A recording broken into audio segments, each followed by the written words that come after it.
Yesus Kristus, setiap kita yang percaya dan yang siap diberkati lebih lagi, mari sama-sama katakan amin. Sorak-sorai yang terbaik Tuhan. Shalom warga kerajaan surga yang diberkati Tuhan. Ada sukacita, tidak terasa ya, sebentar lagi kita akan betul. Tapi faktanya kali ini di rumah saja. Saudara, tadi Bu Yo bilang, lu kemarin apa bikin rekaman, padahal sudah saya kirimi ya. Ini kelanjutannya yang kemarin, temanya masih sama. Temanya yaitu kebahagiaan yang kekal. Temanya apa saudara? Kebahagiaan yang kekal, yang akan kita baca bersama-sama dari Matius 6. Matius 6, kita akan membacanya ayat yang ke-33 sampai dengan ayat yang ke-4. 2 ayat saja kita akan membacanya bersama-sama. Nanti saudara bisa membaca secara keseluruhan di rumah masing-masing. Sudah menemukan Matius yang sudah ketemu, katakan amin, sehingga setiap kita bisa membacanya bersama-sama. Matius 6, kita baca ayat yang ke-33 dan 34. 2, 3. Tetapi carilah carilah dahulu kerajaan Allah dan kebenarannya, maka semuanya itu akan ditambahkan kepadamu. Sebab itu janganlah kamu khawatir akan hari besok, karena hari besok mempunyai kesusahannya sendiri. Kesusahan hari ini cukuplah untuk hari ini. Kebahagiaan yang kekal, katakan sama-sama 2, 3. Kebahagiaan yang kekal. Saudaraku yang dikasihi Tuhan, ya, untuk saudara dan saya bisa mengalami kebahagiaan yang kekal. Maksudnya kebahagiaan yang kekal. Yang dimaksud kebahagiaan yang kekal itu artinya, ya, kebahagiaan yang tidak cuma saudara dan saya nikmati sesaat waktu di bumi saja, tetapi kebahagiaan itu berlanjut sampai kepada kekekalan. Masih ingat kemarin, ya, betul, masih kebahagiaan yang kekal yang hadir. Makanya saya itu bersyukur dengan, ya, ada bisa bikin YouTube, jadi yang tidak hadir, ya, yang tidak ikut ibadah bisa mengikutinya. Bapak Ibu Saudara yang dikasihi Tuhan, ya, Tuhan mau supaya kebahagiaan itu tidak, ya, cuma sesaat saja di bumi saja, tetapi kebahagiaan itu berlanjut, bisa saudara dan saya nikmati sampai kepada kekekalan. Nah, untuk saudara dan saya bisa menikmati kebahagiaan yang kekal sampai kepada kekekalan itu, Alkitab mengajarkan, Alkitab memberi jalan, Alkitab memberi arahan supaya saudara dan saya bisa menikmati kebahagiaan di bumi, juga kebahagiaan sampai kepada kekekalan. Alkitab mengajarkan yang tadi kita baca bersama-sama dari Matius 6, ya, ayat yang ke-33 mengajarkan, ya, saudara dan saya harus mencari terlebih dahulu apa? Jangan mujizat dulu, jangan berkat dulu, ya. Saudara dan saya perlu yang namanya mujizat, perlu yang namanya orang hidup, perlu yang namanya berkat. Tetapi Alkitab mengajarkan supaya kebahagiaan itu tidak cuma di bumi ini saja, tetapi kebahagiaan itu berlanjut sampai kepada kekekalan. Maka saudara dan saya dikasih arahan, dikasih jalan untuk mencari apa? Mencari kerajaan Allah dan kebenarannya. Kerajaan Allah dan kebenarannya. Saudara, seringkali kita akan punya rencana yang besar, punya cita-cita. Apakah salah? Enggak. Segala sesuatu perlu yang namanya direncanakan.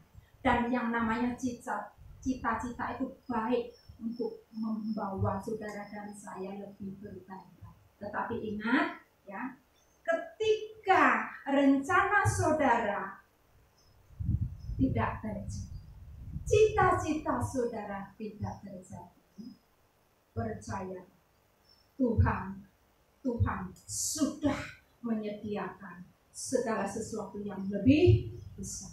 Amin. Amin. Kalau kita menyadari akan hal ini, maka saudara dan saya tidak mudah kecewa kepada Tuhan.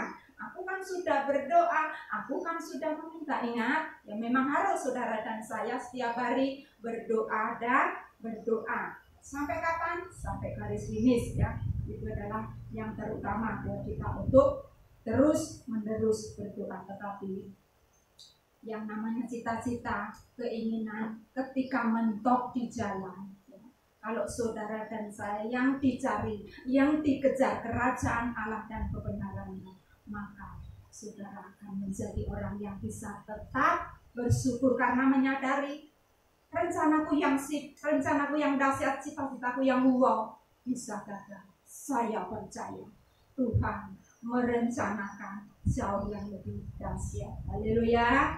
Yesus terlebih besar, katakan Yesus terlebih besar, seperti pujian tadi yang mengatakan Yesus terlebih besar, artinya cita-citamu mungkin setinggi langit ya, rencanamu mungkin terbesar terbaik, tetapi ingat Yesus yang terlebih besar, artinya ketika semuanya gagal, percayalah yang dahsyat, yang luar biasa, yang tidak pernah terpikirkan itu Tuhan sedang sediakan buat kita semua. Amin. Satu kunci saya bagikan siang hari ini ya, supaya saudara dan saya menikmati kebahagiaan yang kekal. Kalau kemarin masih ingat ya, untuk kita bisa mengalami kebahagiaan yang kekal, masih ingat kuncinya apa? Kuncinya kemarin yaitu berlakulah setia. Berlakulah setia. Masih lanjutan kemarin. Nah, sekarang kunci berikutnya untuk saudara dan saya bisa mengalami kebahagiaan yang kekal, kuncinya yaitu cari dan temukan. Katakan sama-sama 2-3. Cari dan temukan. Ayat 33 kita baca bersama-sama 2-3. Tetapi carilah kerajaan Allah dan kebenarannya, maka semuanya itu akan ditambahkan kepadamu. Artinya, kalau saudara mencari dan belum menemukan, ya, saudara jangan buru-buru putus asa. Saudara jangan cepat bosan, apalagi mutung, ya. Mencari sampai menemukan. Haleluya. Mencari sampai menemukan, jangan berhenti di tengah jalan. Kita buka sebentar, ya, kita buka sebentar dari Matius. Ya, mari kita mencari dan terus mencari, jangan bosan, jangan motong di tengah jalan. Yesus mengajarkan bagaimana ya anak-anak Tuhan, gereja Tuhan, hamba-hambanya berdoa, dan doa permintaan itu dikabulkan. Nah, ini ya kesukaan orang Kristen ya, ketika meminta sesuatu, ketika berdoa dikabulkan. Yesus memberi caranya, Yesus memberi caranya supaya setiap doa-doa yang kita panjatkan Tuhan kabulkan. Bagaimana caranya supaya doa saudara dan saya dikabulkan Tuhan? Matius 7 ayat yang ke-7 kita baca bersama-sama. Matius 7 ayat yang ke-7. Yang ketemu katakan amin. Matius 7 ayat yang ke-7 kita baca bersama-sama. 2, 3. Mintalah maka akan diberikan kepadamu, carilah maka kamu akan mendapat, ketoklah maka pintu akan dibukakan bagimu. Amin. Yang pertama minta, yang kedua cari, dan yang ketiga apa? Ketok. Kita katakan sama-sama. Yang pertama apa? Cari. Yang kedua, yang pertama minta. Yang pertama apa? Minta.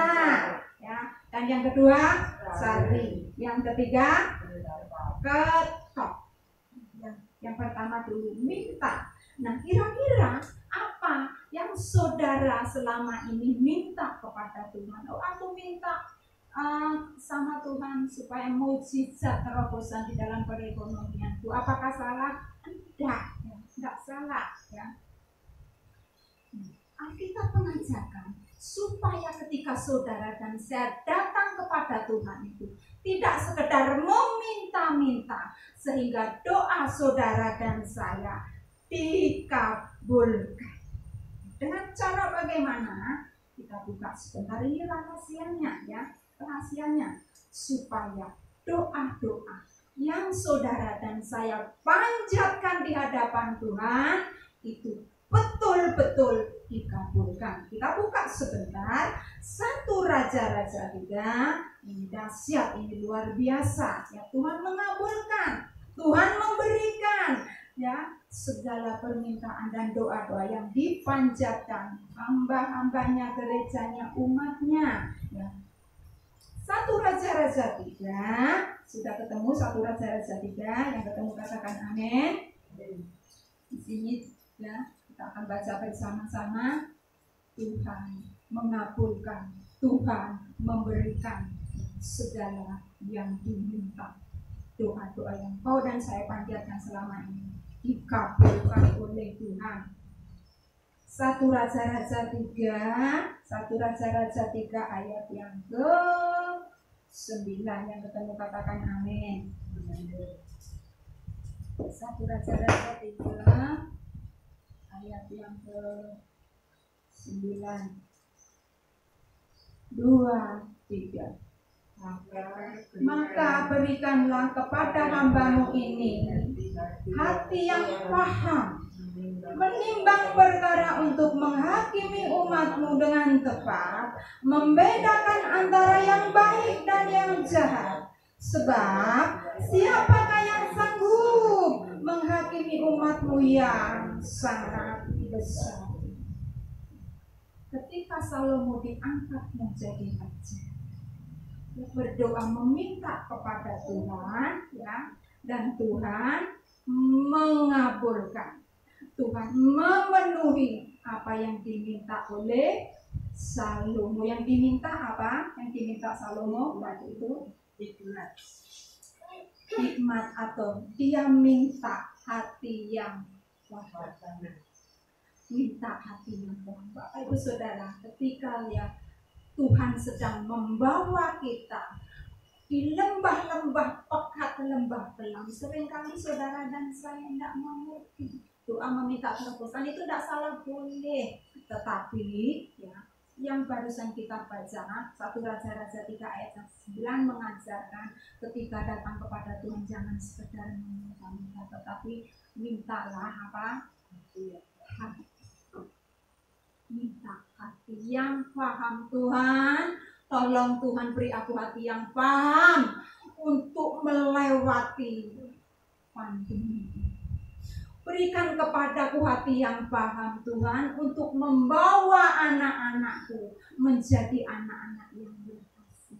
Beri kepadaku Tuhan hati yang paham untuk membuat pasanganku pasangan yang menyenangkan Tuhan. Haleluya. Ketika saudara dan saya memiliki hati yang paham, maka saudara tidak akan menjadi orang yang mudah emosi. Yang namanya emosi wajar, tetapi tidak berlarut-larut ya. Tidak berlarut-larut. Jadi yang diminta yang pertama-tama yaitu apa? Berikan kepada Tuhan hati yang paham. Selanjutnya itu masalah anak-anak, suami, istri, pekerjaan, segala sesuatu. Tetapi yang pertama yang diminta yaitu apa? Berikan kepadaku hati yang paham, hati yang paham. Itu yang kita minta kepada Tuhan. Berikan kepadaku hati yang paham. Katakan sama-sama 2, 3. Berikan kepadaku hati yang paham. Saudara, kalau saat-saat ini situasi keadaan bukan semakin mudah ya, bukan semakin mudah, tetapi semakin mengecewakan secara yakin. Tetapi kalau saudara dan saya belajar berikan kepadaku hati yang paham, ketika di dalam keluargamu, di dalam pekerjaanmu. Tuhan izinkan, loh, aku kok mengalami merosot seperti ini di dalam pekerjaan. Percayalah, ketika engkau dan saya minta, Tuhan berikan kepadaku hati yang paham di dalam mengelola pekerjaan ini.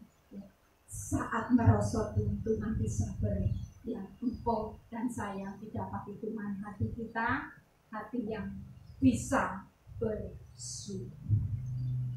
Ngomel tidak mungkin. Saat berkat masih tertunda, tidak ngomel, tidak mungkin. Karena apa? Karena saudara dan saya sudah diberikan yaitu hati yang paham. Hati yang paham itu pokoknya mau ini harus terjadi. Kalau tidak terjadi, mutung kecil. Tetapi ketika saudara dan saya diberikan hati yang paham, menjadi pribadi yang bisa bersyukur dalam segala situasi. Haleluya. Saya minta puji share. Kirimkan apimu, hujan dan minyak kudus-Mu, berhembuslah dan ubahkanku. Kirim api, hujan dan minyak kudus-Mu.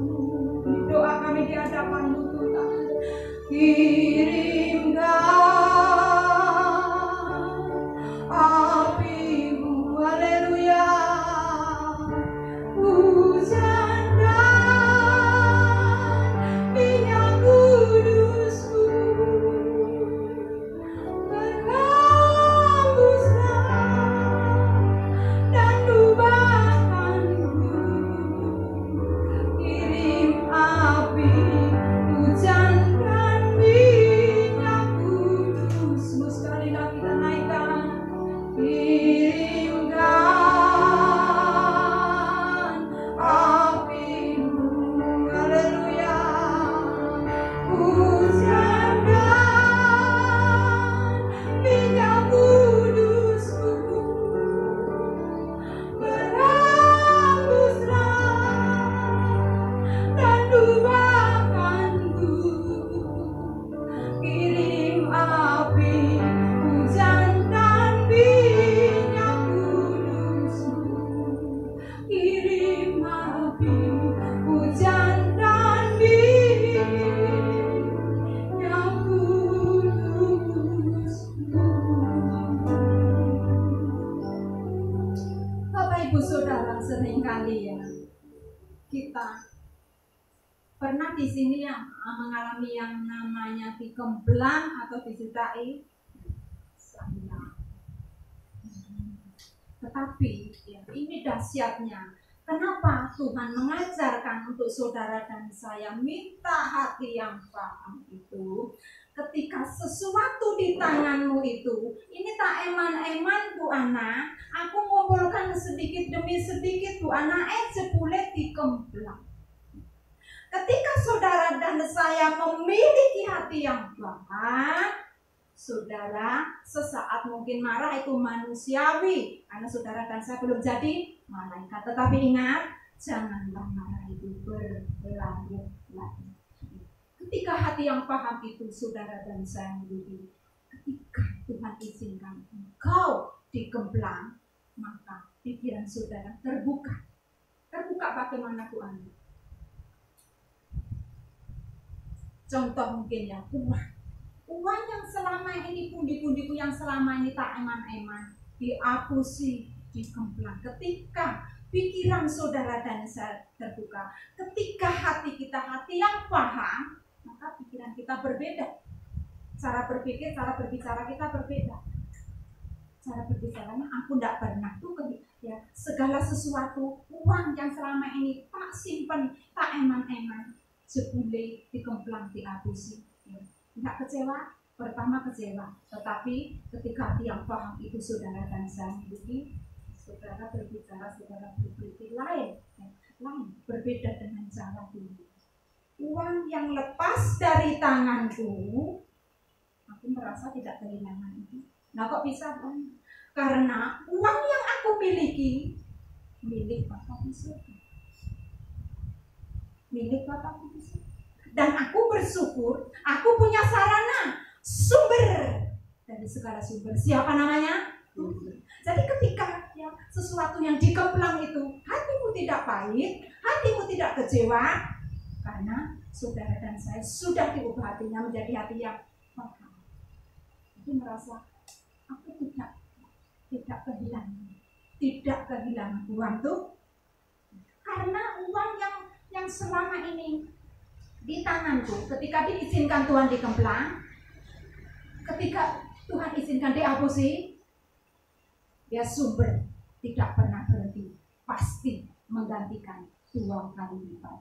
Tetapi syaratnya jangan ngomel, jangan menggerutu, milikilah hati dulu yang wah, hati yang paham, sehingga melewati hal demikian, percayalah yang cuma satu Tuhan beri, berjadikan berlipat kali ganda. Haleluya. Contoh untuk kendaraan buku anak tak eman-eman ya sudah tak serahkan Bu ya, surat-suratnya dijual terus wongi kabur sampai sekarang. Kalau hati saudara dan sahabat, ingat segala sesuatu yang terjadi seizin sepengetahuan itu untuk menguji, membawa saudara dan saya imannya murni. Saudara berpikir, saudara berbicara pun berbeda. Kendaraan yang dilepas, ya, kendaraan yang dihapusi dikemplang temanku, ya, nggak sampai membuat aku kecewa berlarut-larut karena aku punya sumber, aku punya sarana sumber dengan siapa? Dengan surga. Satu motor hilang, Tuhan gantikan berlipat kali ganda. Tetapi iblis maunya apa? Saudara kecewa, kuweting banget Bu, karo wong iku Bu, ndelok rupane kate tak kerau kita terus. Itu umpan iblis. Untuk apa? Supaya penyediaan Tuhan, janji Tuhan itu digagalkan. Dengan cara bagaimana? Saudara kecewa, saudara ngedumel, ngomel menggerutu, ya. Tetapi kalau didapati Tuhan, hati saudara dan saya bilang, Bang, ya, aku masih punya sumber. Sumber itu tidak terbatas, ya. Satu bilang Tuhan akan berlipat ganda. Haleluya, haleluya. Maka dari itu supaya doa-doa kita tidak terus mentok di plafon, tidak mentok di plafon. Minta terlebih dahulu hati yang paham. Haleluya.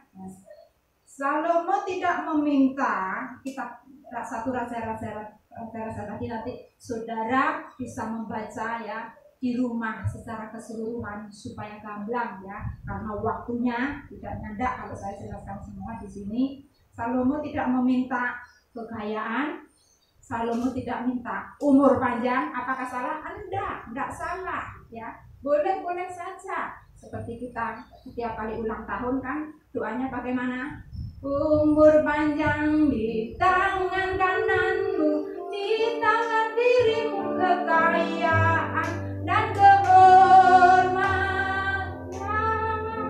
sampai selamanya. Artinya enggak salah, boleh-boleh saja, sah-sah saja, tetapi kita belajar yang pertama-tama yang perlu kita minta yaitu hati yang paham. Salomo tidak meminta kekayaan, tidak meminta umur panjang, ya, tidak meminta pula nyawa musuh. Sehingga apa yang diminta Salomo Tuhan kabulkan. Amin. Amin. Masih di Raja-Raja 1, Raja-Raja 3. Tolong dibacakan ayat yang ke-12. 1 Raja-Raja 3 ayat yang ke-12. Yang ketemu tolong dibacakan.